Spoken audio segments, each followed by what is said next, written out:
Alright, we have a new chapter of Kaiji. This is chapter 326 with the extremely ominous title, Calamity. So, Kaiji was just on the very verge of exposure. A wanted poster with his face, a description of his crimes, and the pictures of his comrades spilled out of the wallet of a Tei debtor at the bank right next to him. Suddenly, he went from just kind of another routine, setting up his account, minding his own business, making up some story, dumping a bunch of money, and leaving with a card, to as close as he's ever been to having Tei just suddenly surround him, this man stalking him back to the RV, all sorts of terrible things could happen. But he's saved. He's saved by bureaucracy. This guy freaking out because his whole secondary bank account was entirely just to keep money out of his wife's prying eyes, to make it seem like he didn't have to pay any more alimony payments than he already was, or whatever. Something along these lines. I don't remember the exact details. But he's freaking out because the card is going back to his wife's place. It's not going to the address that he wrote down on his application form. Now, I suggested at the time that this could actually be a huge problem for Kaiji. That while Kaiji was focused on this guy perhaps recognizing him, instead this was actually kind of roundabout revealing another kind of weakness in his plan, that all of his official identification has his address at his mom's apartment, which of course is being closely monitored by Tei. So, what will happen? Is this guy still kind of our antagonist? Is he going to snap out of this bureaucratic rage and recognize Kaiji, and we're going to return to that threat? Is this other threat that I've predicted going to be relevant? I don't know. I don't know. Regulation. Regulation? Schmegulations. I don't live there anymore. I don't live at the address on my license. What am I going to do if you send it to somewhere I don't even live? Banker can only be sent to the same address. Someone listens on your driver's license due to our regulations. Please do understand. Okay, so Kaiji, very satisfied with this. He's thinking, I'm getting away with it. Things are looking good here. For anything else, people are always about themselves. Something gets in their way, or a problem comes up that hinders them directly. Something like a guy sitting next to them that they think they might have seen somewhere else before doesn't matter anymore. Vanishes right from their head. I think Kaiji is right here. This guy's definitely not thinking about him anymore. And I think Kaiji, I don't know, maybe it would look suspicious. Just take the opportunity to get up, go sit way over in the back, so that when this guy comes back, he's just gone, he's out of his mind, he's out of his sight. Just like he had meant to before, when he first went and sat down again. After the first encounter at the counter. I think it would be reasonable too, because the guy's kicking up a big fuss. He's yelling and shouting, so it's not strange that Kaiji would feel uncomfortable and want to kind of reposition himself away from it. I love the layout of this two-page spread too, by the way. Just, again, Fukumoto's unique style as an artist coming through because of his unique storytelling. But a big kind of climactic two-page spread for this arc is Kaiji observing from a bench a man freaking out in front of a bank teller. This is what's depicted in its full cinematic glory, in the way that in another manga it would be a rubber man punching a sea monster. Or two giants wrestling on the ground as an ape-like giant watches. Instead, we get this wonderful slice of life with all the same impact. Get absorbed, wrapped up in trying to resolve whatever problem they're facing right there. Get it. Come pick it up. Oh, so Kaiji's freaking out. This guy's becoming more reasonable. Oh, when you have my card ready, I'll come back here to pick it up. That won't be a problem then, will it? So Kaiji wants this guy to be trapped in red tape hell as much as possible. He's disappointed that he's made a good point. and that maybe this will be resolved amicably. Don't just resolve the issue so soon, you gotta fight a little longer. Only way for a client to receive their card is to have it mailed to the address on their identification documents. See, this is... Kaiji, I don't think, is considering himself at all. And maybe Fukumoto isn't either. I don't know, but I kind of would be surprised if Fukumoto was giving us all of this information, not just as an example of any sort of generic bureaucratic thing for this guy to get frustrated about, and not something that actually directly pertains to Kaiji's unique situation. Like, what is Kaiji gonna do then if it's getting sent to his mom's house? He can't pick it up at the bank, he can't intercept it, and Tei is gonna get to the mail before he does. He's basically just giving all the money back to Tei. That lack of flexibility is awesome. Yeah, no. I think I'm on the money here. At least I'm gonna be very happy if I am. I think that's an amazing plot development. Just this kind of back door of such a terrifying issue.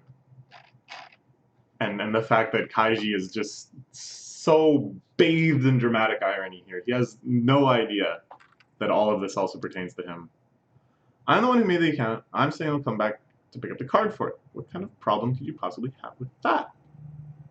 Look at Kaiji's face. He's so smug. Oh, Moe Kaiji. Moe Kaiji. Oh, he can't help himself.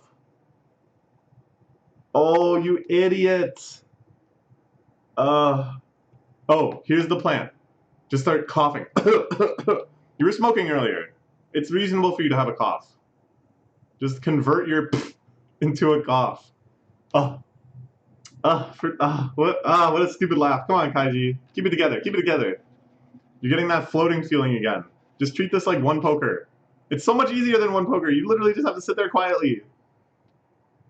Okay, so the guy is alright. I guess. He ignores Kaiji. Kaiji looks away, which I think is reasonable. It's not suspicious. He's just embarrassed that the guy heard him laughing at him. Really no other way to get the card than having it set to the address on my license. Those are regulations. What should we do about your card? There's nothing to do. I don't need it. That's how it has to be, then I don't need it. I get sent to my ex-wife's house, she'll find out I made a new account right then and there. Right. Here we see his demonic ex-wife, flames behind her, looking like an image out of a Kagi, looking like those Oni that Washizu was dealing with. Don't worry, we'll finish Akagi at some point. Don't worry. It's the one thing I can't have happen. Okay, so Kaiji heads back to the counter as well. Completed your passbook. Alright. Oh, wait a minute. Is Kaiji just not getting a card? Like, have I completely misunderstood what's going on? Because I'll be honest, like, the actual details, like, I understood the prorated interest account and stuff, and, like, the ones where you can't get the money out right away. Sure, they explain that quite well.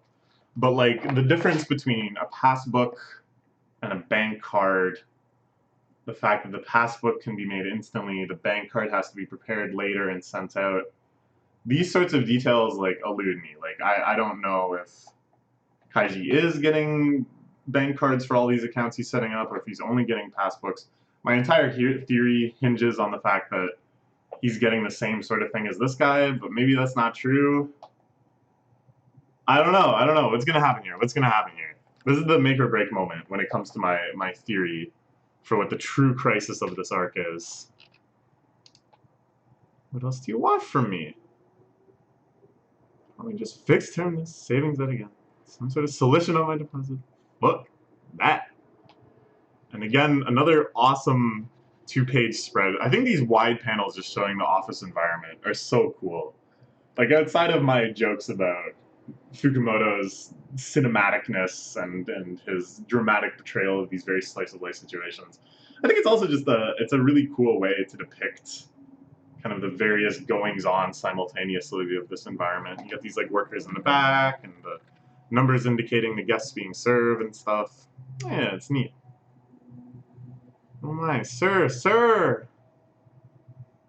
It's something stupid. He forgot something. Oh. Why didn't he think this would happen? Oh, Kaiji. Oh, it all fell apart. Oh, you idiot. You must have realized. And it was just to thank him? Just to receive a gift?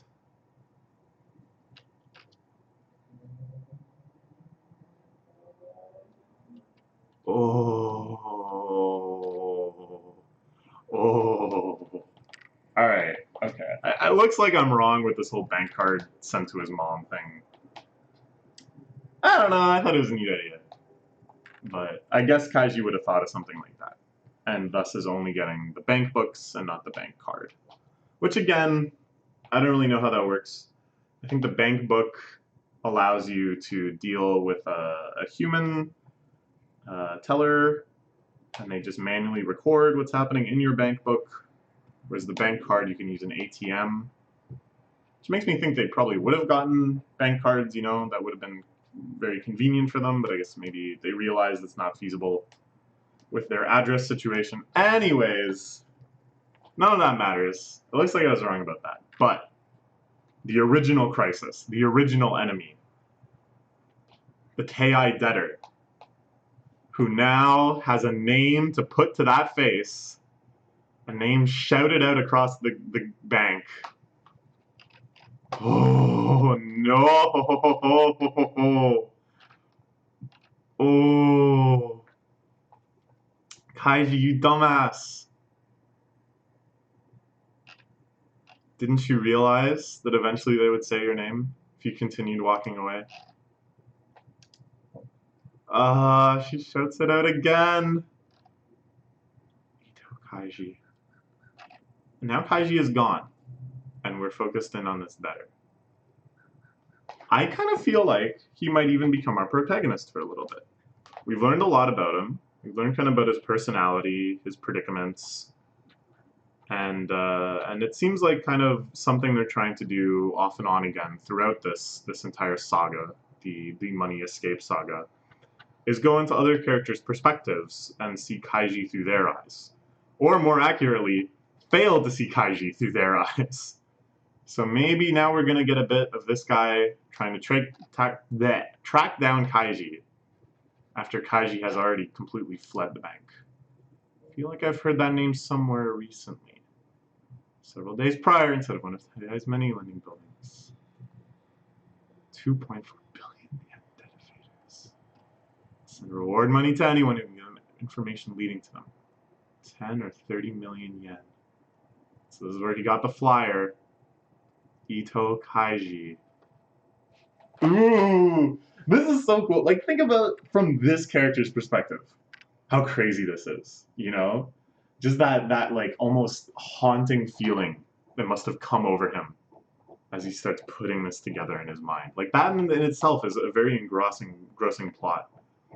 That of all the banks in the world, of all the days to go, of all the tellers, he ends up side by side with Ito Kaiji, a man that can get him 10 to 30 million yen for just information. What will come of this? Who's Kaiji, that guy right now? 2.4 billion yen debt evader. So, he runs off. Bank teller's not yelling after him. I guess he was done. He doesn't get any gift. Okay, so as I thought, we're kind of seeing his perspective. Now, he was a little too slow on the uptake. The most crucial time has already passed. The time in which he could follow Kaiji outside, keep running after him. Perhaps Kaiji leads him back to the RV or something else extremely crucial. But if he tells Tei what Kaiji was up to there, you know, Kaiji came in, he deposited however much money. He was disguised, he was wearing this kind of stuff. Their deposit plan just dries up instantly, right? Kaiji must already realize that this guy could give that information to Tei. Tei would work out, oh, if he's only depositing that much, he must be depositing at a ton of different banks. Therefore, we're just going to have people stationed at banks all over the place. Now, is it really feasible for Tei to have someone deployed at each and every branch of each and every bank, like all over Japan, I guess? No. But I feel like with Tei's influence, they could contact all the various banks, have things passed down to client level, to individual branches, posters that say, if you see this guy, if you see a man named Ito Kaiji, if anyone is depositing money under that name, immediately call us up. Things like that. Don't accept his money, you know? I feel like Tei could have that much influence. So it seems like the great depositing arc may have run dry. Okay. So he's frustrated, but he should realize he already has very valuable information. Okay, alright, well, that's it with that guy. We cut back now to Kaiji. The other members of the Asian trio, aghast, maybe a little disappointed with their leader. That was a pretty big screw-up. A pretty big screw-up. All because Kaiji didn't want to wait for the gift. It would have been so much easier if he just casually went back. Okay, thanks. And then left, right?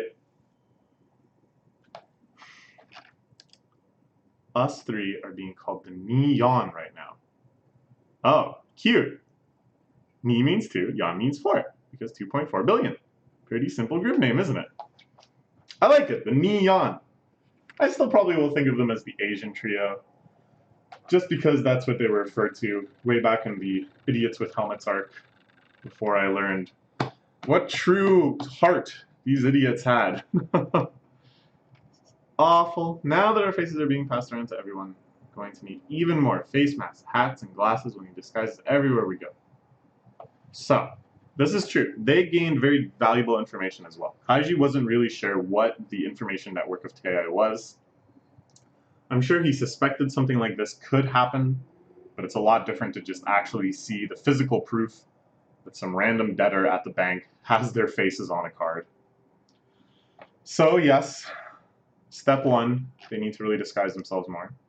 Even over the disguise, Mario is Filipino, Chang is a lanky Chinese man. You can see I've got a sad face. Kaiji, you have an adorable face. The scars on my ear and on cheek.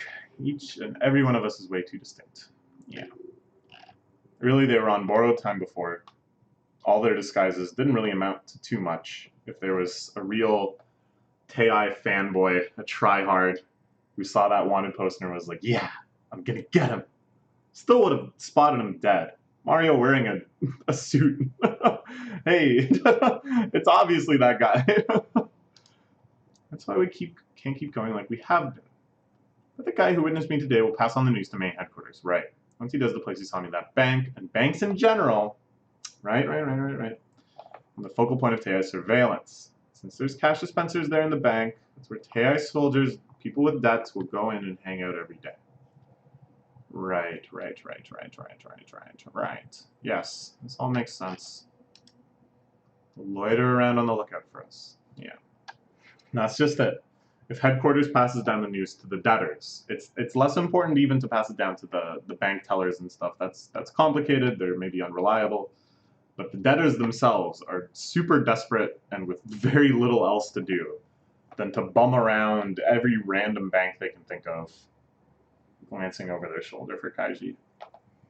I mean, we can't deposit anymore. We're still going to consolidate our cash by depositing it. We're still doing it, but the way we've been doing it going about it to now is no good. Don't counteract Kei's eyes. Their army of debtors will be captured for sure. We're going to add one small touch to it. Okay. What will change? What will change?